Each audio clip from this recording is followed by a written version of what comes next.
రేవంత్ సీఎంగా కన్ఫర్మ్ అయిందంట. ఎల్లుండి ప్రమాణ స్వీకారం అంట 7వ తారీఖు నాడు. ఎలా అనిపిస్తుంది? చాలా హాయిగా ఉందన్న. సో రేవంత్ రెడ్డి సీఎంగా కన్ఫర్మ్ అయిందనమాట. సో ఈ ప్రపంచంలో ఫస్ట్ సంతోషపడేది ఇద్దరు.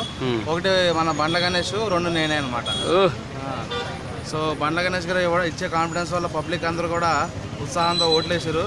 సో క్రెడిట్ మొత్తం కాంగ్రెస్ తన విజయాన్ని బండ్ల గణేష్ గారికి సమర్పించాలని చెప్పి నేను అనుకుంటున్నాను. అంతేనా? అంటే వాళ్ళ కష్టం ఏం లేదండి? వాళ్ళ కష్టం కూడా ఉంది, బట్ కాన్ఫిడెన్స్ ఉండాలి కదా.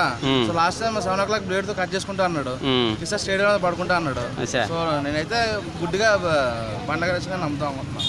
మళ్ళీ ఏమన్నా మార్పు చేసే అవకాశం ఉందంటారా? ఇక నా మార్పు ఏముండదు అన్న. ఇక సీల్ స్టాంప్ పడింది కదా, ఇక మార్పు అయితే ఛాన్స్ లేదు. అయినా రేవంత్ రెడ్డి అంతవరకు తీసుకురాడు అన్న. ఓకే. ప్రజలకున్న పల్సన్ పిసికేసిండు రేవంత్ రెడ్డి. సో ఇక వేరే ఛాన్స్ అయితే లేదని చెప్పి అనుకుంటున్నాను. ఎల్లుండి ప్రమాణ స్వీకారానికి వెళ్తా మరి? 100% లేదన్న. నేను ఎల్లుండి కొంచెం అవుట్ ఆఫ్ స్టేషన్ వెళ్ళేది ఉంది. ఓకే. బట్ క్యాన్సిల్ చేసేసుకుంటాను, రేవంత్ రెడ్డి దగ్గరికి వెళ్దాం. But okay. ఇప్పుడు రేవంత్ అన్న ప్రమాణ స్వీకారం ఎల్లుండి చేయబోతున్నాడు కాబట్టి 7వ తారీఖు నాడు. సో ఆయన కొన్ని హామీలు ఇచ్చాడు. 6వ తారీఖే పెట్టుకుంటే బాగుండేదిగా సెంటిమెంట్గా.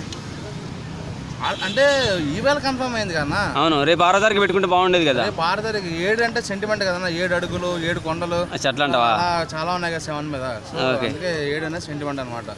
తొలి సంతకం దేని మీద పెట్టే అవకాశం ఉంది? అదే బస్సు ఎక్కేస్తారు. బస్సుల రైతుల కోసమా? లేదు, బస్సులు సంతకం పెట్టినాక బస్సుల మీద రైతులందరూ వెళ్ళి పొలాల మీద పని చేసుకుంటారు అనమాట. అచ్చా. మొత్తానికి అయితే రేవంత్ రెడ్డి సీఎంగా రేవంత్ రెడ్డి సీఎం ఇక చూసుకో అన్న. ఇక నార్మల్గా ఉండదు. సో ఆంధ్ర వాళ్ళు కూడా చాలా సంతోషంగా ఉన్నారు. రేపు ఇక టీడీపీ జెండాలు కానీ కాంగ్రెస్ జెండాలు కానీ ఇక రెపరెపలాడుతూ ఎగరబోతున్నాయని చెప్పి. అవును, ఇలా ఒకే భవనంలో 2 జెండాలు ఎగరడం ఎలా అనిపిస్తుంది? చాలా సంతోషంగా ఉందన్న. అంటే ఇప్పుడు రాష్ట్రాలు విడిపోయినా సరే అందరూ విడిపోయారు అనమాట. సో ఇప్పుడు టీడీపీ జెండా ఇప్పుడు రాష్ట్రాలు విడిపోయినా మనుషులు ఇద్దరు కూడా కలిసి ఉన్నారు అన్న ఒక ఫీలింగ్ ఏర్పడింది జనాలకి.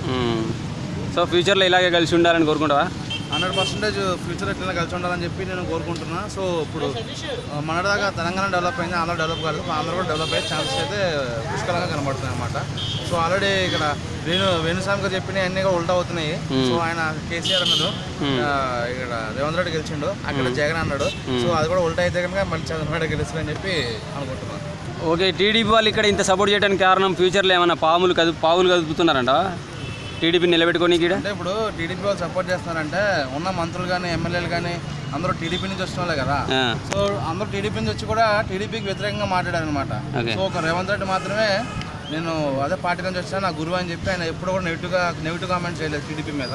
సో అందుకే టీడీపీకి రేవంత్ రెడ్డికి అంత అభిమానం అనమాట.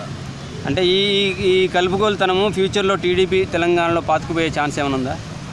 అంటే అంత లేదులే అమ్మ. ఎందుకంటే రేవంత్ రెడ్డి కూడా ఇది కాబట్టి అంత లేదు, ఛాన్సెస్ లేదు. ఓకే. ఇప్పుడంటే అయిపోయింది. మళ్ళీ కేసీఆర్ కూడా ప్రతిపక్షం అయింది కాబట్టి ఆయన కూడా అప్పుడు కారాల మిర్యాలు నోరుతూ నెక్స్ట్ టైం ఎలక్షన్స్ కూడా సిద్ధం అవుతున్నాడని చెప్పి అనుకుంటున్నాను. Okay bro, thank you. Thanks అన్న.